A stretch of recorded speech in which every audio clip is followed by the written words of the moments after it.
की बाकीची महाविकास आघाडीमध्ये तर कुठेच 3 नंबरच्या स्थानावर राहू शकते. जर तुम्ही वंचित बहुजन आघाडीला सर्वांनी एकनिष्ठपणे राहून जर वंचित बहुजन आघाडीला मतदान केलं तर शक्यता आहे की वंचित बहुजन आघाडी सत्तासुद्धा येऊ शकते.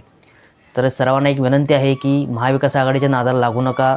ते फक्त आपापले पक्ष, आपापला मुलगा, आपापले नेते यांना फक्त निवडून आणणार आहेत आणि बाकीचे जे निवडणुकीसाठी उभा केले आहेत त्यांना निवडून आले का नाही आले का त्यांना काय देणं-घेणं नाही. फक्त आपलं ईडी CBIची भीतीमुळे आपलं जागा त्यांनी फक्त सुरक्षित ठेवण्याचा प्रयत्न त्यांनी केला आहे. म्हणूनच तुम्हा सर्वांना विनंती आहे की महाविकास आघाडीला अजिबात मतदान करू नका. तिसरा पर्याय तुमच्याकडे आहे. एक नवीन शिवाजी महाराजांचं जर राज्य तुम्हाला जर पाहिजे असेल तर तो पक्ष एकच आहे की वंचित बहुजन आघाडी. या पक्षामध्ये सर्व 12 बलुतेदारांना एकत्र घेऊन प्रकाश आंबेडकरांनी सत्तेत जाण्याचा मार्ग त्यांनी निवडला आहे व तुम्हाला ही संधी आहे की वंचित बहुजन आघाडीला सत्तेत बसवा व शिवाजी महाराजांचं राज्य निर्माण करा. म्हणजे हे लक्षात ठेवा की ती धोक्याची घंटा आहे की IITमध्ये जे सगळ्यात उच्च दर्जाचे शिक्षण आपल्या भारतामध्ये मिळते त्या शिक्षण संस्थेमधून बाहेर पडणारे जे विद्यार्थी आहेत त्यांनासुद्धा नोकरी नाही आजच्या परिस्थितीत भारतामध्ये. आणि हे उलट दोषी म्हणत आहेत की आम्ही तरुण मुलांना रोजगार देणार आहोत.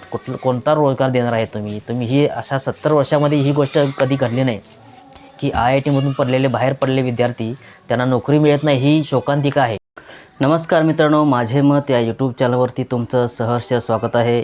मित्रांनो, सगळ्यात पहिल्यांदा तुम्ही या चॅनलवरती सबस्क्राईब करून ठेवा. सबस्क्राईब पूर्णपणे मोफत आहे जेणेकरून तुम्हाला व्हिडिओ पाहता येतील. तर मित्रांनो, आजचा आपला विषय आहे काँग्रेसला व महाविकास आघाडीला ह्या निवडणुकीमध्ये त्यांना जिंकायचं आहे किंवा सत्तेत यायचं आहे असे तरी कुठे मला तरी दिसत नाही. ते फक्त ईडीची CBIची त्यांना भीती आहेत म्हणूनच फक्त निवडणूक लढायची म्हणून ते लढत आहेत व अशा ठिकाणी ते निवडणूक लढण्यासाठी उमेदवार देत आहेत. ते उमेदवार फक्त नावासाठी देत आहेत. लक्षात ठेवा मित्रांनो, काही उमेदवार तर RSSच्या संघटनेतून आलेले उमेदवार आहेत.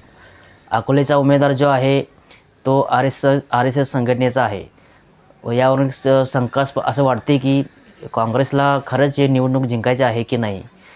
ते या निवडणुकीमध्ये असे BJPला असं काउंटर कधीच करतेला तुम्ही भाषण कधी ऐकलं नसेल. त्यांची प्रचारसभा किंवा काय ते कधीच भाजप विरुद्ध सडेतोड भाषण देत नाहीत व भाजपच्या विरोधात कधीच त्यांची भूमिका मांडत नाहीत.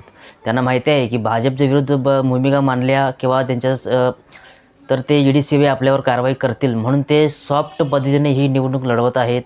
त्यांच्या नाड्या नरेंद्र मोदीच्या हाती आहेत. त्यामुळे ते फक्त नावापुरते उमेदवार उभे केले आहेत. बीडसारख्या ठिकाणी म्हणा किंवा अकोलासारख्या ठिकाणी किंवा कल्याणमध्ये जे शिवसेनेचे उभाटा गटाचे जे उमेदवार आहे तो एकनाथ शिंदेच्या श्रीकांत शिंदेच्या विरुद्ध उमेदवार दिला आहे. ते एक महिला दिला आहे. म्हणजे ते महिला आणि तो श्रीकांत शिंदे यांच्यामध्ये बघितलं तर तुम्ही श्रीकांत शिंदे सरळ निवडून येण्याच्या मार्गावर आहेत. म्हणून अशा ठिकाणी जे त्यांनी उमेदवार दिले आहेत की ते तडजोड केले असतील असे मला वाटते की भाजप बरोबर सर्व महाविकास आघाडीने की फक्त आपापल्या सीटा निवडून जे ठराविक सीटा आहेत त्या फक्त त्यांना निवडून आणायच्या आहेत. आपलं साम्राज्य त्यांना किंवा आपलं सत्ता त्यांना फक्त चालू ठेवायचे आहे. बाकीचे उमेदवार हे असे दिले आहेत की ते निवडून येणारच नाहीत. असे निवडणूक त्यांनी उमेदवार दिले आहेत. त्यामुळे त्यांना असे वाटते आहे की मला तर वाटते की ते येत्या लोकसभेमध्ये त्यांची सत्तेत काँग्रेस पक्ष येईल. कारण काँग्रेसलाच मुळात वंचित बहुजन आघाडी नको होती म्हणूनच त्यांची ही जागेची बोलणी फिसकटलेली दिसते. त्यामुळे त्यांना खालच्या ज्या नेतेमंडळी आहेत काँग्रेसचे त्यामुळे त्यांना संभ्रम अवस्था होती की ते काय निर्णय घ्यायचा. हायकमांडकडून त्यांना कोणतेच संकेत आले नव्हते की वंचित बहुजन आघाडीला घ्यायचे आहे की नाही. त्यामुळे त्यांनी काहीच निर्णय घेऊ शकले नाही व म्हणूनच प्रकाश आंबेडकर त्यांना माहीत होते की हे काँग्रेस आपल्याला फक्त मतदानाचा उपयोग करून घेणार आहे 1-2 जागा देऊन आणि ते काय त्यांना शक्य नव्हतं. म्हणून त्यांनी वेगळं लढण्याचा निर्णय घेतला व त्यांना माहिती आहे की ही काँग्रेस किंवा महाविकास आघाडीचे सगळे पक्ष हे फक्त आपापलं राज्य प्रस्थापित करायचं आहे त्यांना. बाकीचं सरकार किंवा सत्तेत येण्याचा त्यांचा काही उद्देश नाही यावर त्यांना दिसत होतं. म्हणूनच त्यांनी तिसरा पर्याय म्हणून प्रकाश आंबेडकरांनी विभक्त लढण्याचा निर्णय घेतला आहे व सर्व नवीन मतदारांना किंवा आता जे मतदान तुम्ही करू शकणार आहे त्या सर्वांना एक तिसरा पर्याय म्हणून बाळासाहेब आंबेडकरांनी वंचित बहुजन आघाडी पक्षाला मतदान करण्याचा तुम्हाला संधी आहे. तुम्ही जर त्या पक्षाची मतदान केला तर अशी शक्यता आहे की वंचित बहुजन आघाडी व भाजपमध्ये लढत होऊ शकते. ही बाकीची महाविकास आघाडीमध्ये तर कुठेच 3 नंबरच्या स्थानावर राहू शकते. जर तुम्ही वंचित बहुजन आघाडीला सर्वांनी एकनिष्ठपणे राहून जर वंचित बहुजन आघाडीला मतदान केलं तर शक्यता आहे की वंचित बहुजन आघाडी सत्तासुद्धा येऊ शकते. तर सर्वांना एक विनंती आहे की महाविकास आघाडीच्या नादाला लागू नका. ते फक्त आपापले पक्ष, आपापला मुलगा, आपापले नेते यांना फक्त निवडून आणणार आहेत आणि बाकीचे जे निवडणुकीसाठी उभा केले आहेत त्यांना निवडून आले काय नाही आले काय त्यांना काय देणे घेणं नाही. फक्त आपलं ED CBIची भीतीमुळे आपलं जागा त्यांनी फक्त सुरक्षित ठेवण्याचा प्रयत्न त्यांनी केला आहे. म्हणूनच तुम्हा सर्वांना विनंती आहे की महाविकास आघाडीला अजिबात मतदान करू नका. तिसरा पर्याय तुमच्याकडे आहे. एक नवीन शिवाजी महाराजांचं जर राज्य तुम्हाला जर पाहिजे असेल तर तो पक्ष एकच आहे की वंचित बहुजन आघाडी. या पक्षामध्ये सर्व 12 बलुतेदारांना एकत्र घेऊन प्रकाश आंबेडकरांनी सत्तेत जाण्याचा मार्ग त्यांनी निवडला आहे. व तुम्हाला ही संधी आहे की वंचित बहुजन आघाडीला सत्तेत बसवा व शिवाजी महाराजांचं राज्य निर्माण करा. तरच आपण शिवाजी महाराजांचं नाव घेण्यास पात्र आहोत. ह्या महाविकास आघाडीच्या एकाही पक्षात असं दिसत नाही की शिवाजी महाराजांचं राज्य स्थापन करण्याचं. ते फक्त 169 घराचं प्रतिनिधित्व करत आहे महाविकास आघाडी, तिन्ही पक्षातले नेते. त्यामुळे त्यांना फक्त आपापली घरं भरायची आहेत. गोरगरीब जनतेला किंवा गरीब मराठा, OBC किंवा वंचित घटकांना त्यांना संधी द्यायची नाही, त्यांना सत्तेत बसवायचं नाही, जेणेकरून त्यांचे अस्तित्व धोक्यात येईल. हे त्यांना माहिती आहे की जर वंचित बहुजन घटक किंवा मराठा घटक, गरीब मराठा किंवा गरीब OBC हे जर सत्तेत आले तर त्यांचं अस्तित्व धोक्यातच येणार आहे. त्यामुळे त्यांना तसं करायचं नाही, त्यांना सत्तेत बसवायचं नाही हे त्यांना माहिती आहे. म्हणूनच ते अशा तडजोडी करत आहेत. म्हणून वंचित बहुजन आघाडी त्यांनी सोबत घेतले नाही व उलट त्यांनाच बी टीम म्हणत आहेत. खरी बी टीम तर महाविकास आघाडीच आहे, लक्षात ठेवा मित्रांनो. यावरून एक गोष्ट सिद्ध होते की तुम्हाला वंचित बहुजन आघाडी तुम्ही त्यांना घेऊ शकला नाही. खरी बी टीम ही महाविकास आघाडीच आहे. फक्त ते आपापलं राज्य उमेदवार निवडून आणण्याच्या तयारीत लागले आहेत व असे त्यांना BJPच्या विरुद्ध असे त्यांनी कधीच सडेतोड किंवा असे आक्रमक भाषण त्यांनी अजिबात आजपर्यंत केलेले दिसत नाहीत. ते फक्त एकच पक्ष आहे, त्याचे नेते आहेत प्रकाश आंबेडकर, हे भाजप विरोधात सडेतोड बोलत आहेत व मोदींना तर सडेतोड टीका करत आहेत मोदीवर. या व्यतिरिक्त दुसरा कोणताच नेता मोदीवरती किंवा अमित शहावरती अजिबात बोलताना दिसत नाही.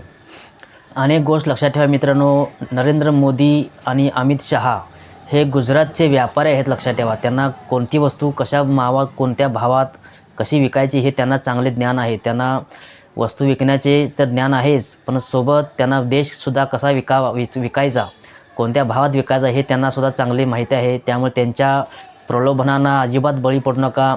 हे आपला देश विकण्याच्या मार्गावर लागले आहेत. आता जवळजवळ आत्तापर्यंत त्यांनी 10 वर्षात जवळजवळ निम्मा देश विकला आहे अदानी आणि अंबानीला, आणि उरलेला देश ह्या 5 वर्षात विकण्याच्या तयारीत आहेत. त्यामुळे ही 5 वर्षे अजिबात सत्तेत बसवू नका. तरच कुठं आपली बहुजनाचं राज्य, शिवाजी महाराजांचं राज्य या भारतात राहील व लोकशाही, बाबासाहेब आंबेडकरांनी जे दिलेली लोकशाही ही टिकून राहण्यास मदत होईल. जर तुम्ही परत नरेंद्र मोदीच्या हाती सत्ता दिला तर काही खरं नाही, तर ही आपली लोकशाही धोक्यातच येणार आहे व परत निवडणुका होणार नाहीत. आणि मित्रांनो, अमित शहाची परवाची जी अकोलामध्ये सभा झाली, त्या सभेमध्ये त्यांनी सांगितले की तरुणांना आम्ही रोजगार देणार आहोत, गॅस सिलेंडर आम्ही कमी रेटमध्ये दिले आहेत किंवा पेट्रोलचा रेट आम्ही कमी करणार आहोत व अशा अनेक त्यांनी घोषणा केल्या. की मित्रांनो, एक प्रश्न आहे की तुम्ही आता जर तुम्ही जे घोषणा करत आहे ते तुम्ही 10 वर्षात का केला नाही? उलट तुम्ही 10 वर्षात ते वाढवलं आहे. गॅसचा रेट वाढवला, पेट्रोलचा रेट वाढवला, 110पर्यंत आम्ही पेट्रोल टाकला, तर मुलांना तर रोजगारच दिला नाही तुम्ही. आणि आता तुम्ही म्हणताय की आणि परत तुम्ही तीच घोषणा देत आहे की तरुण मुलांना आम्ही रोजगार देणार आहे. तर तुम्ही 10 वर्षात देऊ शकला नाही तर येत्या 5 वर्षात तर काय देणार आहे? तर तुम्ही IIT सारख्या नामांकित संस्था आपल्या देशातली, तिथल्या विद्यार्थ्यांनासुद्धा आता नोकरी नाही देशात. म्हणजे ही लक्षात ठेवा की ती धोक्याची घंटा आहे की IITमध्ये जे सगळ्यात उच्च दर्जाचे शिक्षण आपल्या भारतामध्ये मिळते, त्या शिक्षण संस्थेमधून बाहेर पडणारे जे विद्यार्थी आहेत त्यांनासुद्धा नोकरी नाही आजच्या परिस्थितीत भारतामध्ये. आणि हे उलट दोषी म्हणत आहेत की आम्ही तरुण मुलांना रोजगार देणार आहोत. कोणता रोजगार देणार आहे तुम्ही? ही अशा 70 वर्षामध्ये ही गोष्ट कधी घडली नाही की IITमधून बाहेर पडलेले विद्यार्थी त्यांना नोकरी मिळत नाही. ही शोकांतिका आहे. भविष्यात ही IIT संस्थासुद्धा विकतील की काय? तुम्ही खरंच या BJPला सत्तेत बसवू नका, यांना तुम्ही मतदान करू नका, ही खरंच कळकळीची विनंती आहे. आणि मित्रांनो, अनेक गोष्ट लक्षात ठेवा की जर खरंच काँग्रेसला लोकशाही व संविधान वाचवायचं असते तर ते कधीही ममता बॅनर्जी व नितीश कुमारांना डावले नसते. त्यांनी कधी ते नितीश कुमार व ममता बॅनर्जी का बाहेर पडल्या यांना तुम्हाला माहिती आहे का, की ते वंचित बहुजन आघाडीसारखेच त्यांनासुद्धा दुय्यम दर्जाचे स्थान देत होते, म्हणून ते महाविकास आघाडीमध्ये किंवा इंडिया आघाडीमध्ये सामील होऊ शकले नाहीत. तर मित्रांनो, एक गोष्ट लक्षात ठेवा की असंच प्रत्येक राज्यात ही परिस्थिती आहे की काँग्रेसला खरं म्हणजे मुळात सत्तेत यायचंच नाही आहे, त्यांना भाजपला सत्तेत बसवायचं आहे, कारण त्यांच्यावरती ED CBIच्या कारवाई आहेत. त्यामुळे त्याच्यापासून जर त्यांना सुटका करायची असेल तर ते एकच पर्याय त्यांच्याकडे आहे की या भाजपला सत्तेत बसवणे व आपले ED CBIची चौकशी बंद करणे हे एक त्यांच्याकडे मार्ग आहे. म्हणून ते अशी या आता लोकसभेमध्ये असं वागत आहेत. मित्रांनो, बाबासाहेबांनासुद्धा पहिल्या गोलमेज परिषदेमध्ये इंग्रजांनी सर्व अधिकार दिले होते, मतदारसंघाचे किंवा स्वतंत्र मतदारसंघाचे मतदान करण्याचा अधिकार. एक गोष्ट लक्षात ठेवा मित्रांनो, ज्या काळात अमेरिकेमध्ये सुद्धा स्त्रियांना मतदानाचा अधिकार नव्हता, त्या काळात बाबासाहेबांनी आपल्या सगळ्यात भारतामध्ये महिलांना मतदानाचा अधिकार दिला आहे. या सर्व महिलांना एक विनंती आहे की या येत्या निवडणुकीमध्ये खरंच वंचित बहुजन आघाडीला मतदान करा, तर तरच त्या बाबासाहेबांनी तुम्हाला दिलेल्या हक्काची परतफेड तुम्हाला करता येईल. ही एक संधी आहे, तिसरा आघाडी म्हणून वंचित बहुजन आघाडीला मतदान करा. व मित्रांनो, दुसऱ्या गोलमेज परिषदेमध्ये गांधीजींनी काँग्रेसतर्फे मुस्लिमांना एकत्र करून त्यांना असे सांगितले की तुमचे सर्व अधिकार आम्ही तुम्हाला देऊ, पण एक अट आहे, तुम्ही बाबासाहेबांच्या मताला विरोध करा दुसऱ्या गोलमेज परिषदेमध्ये. म्हणजे त्यांची जी भूमिका आहे, त्यांची जी मागणी आहे त्याला तुम्ही विरोध करा, असे गांधीजींनी मुस्लिमांना सांगितले होते. व त्यामुळे आपले काही अधिकार आपल्याला स्वतंत्र मतदारसंघाचा किंवा मतदानाचा अधिकार जे काय होते ते बाबासाहेबांची जी मागणी होती ती आपल्याला मिळू शकली नाही. मित्रांनो, हे गांधीजीचे राजकारण आहे आणि हेच राजकारण आत्तासुद्धा या गांधी परिवारातून चालू आहे. त्यामुळे आपल्याला यांच्याकडून आपल्याला अन्यायच होणार आहे व यांना कधीच आपण जवळ करू नये व यांच्यासोबत आपण कधीच युती करू नये, असं एक विनंती आहे. धन्यवाद.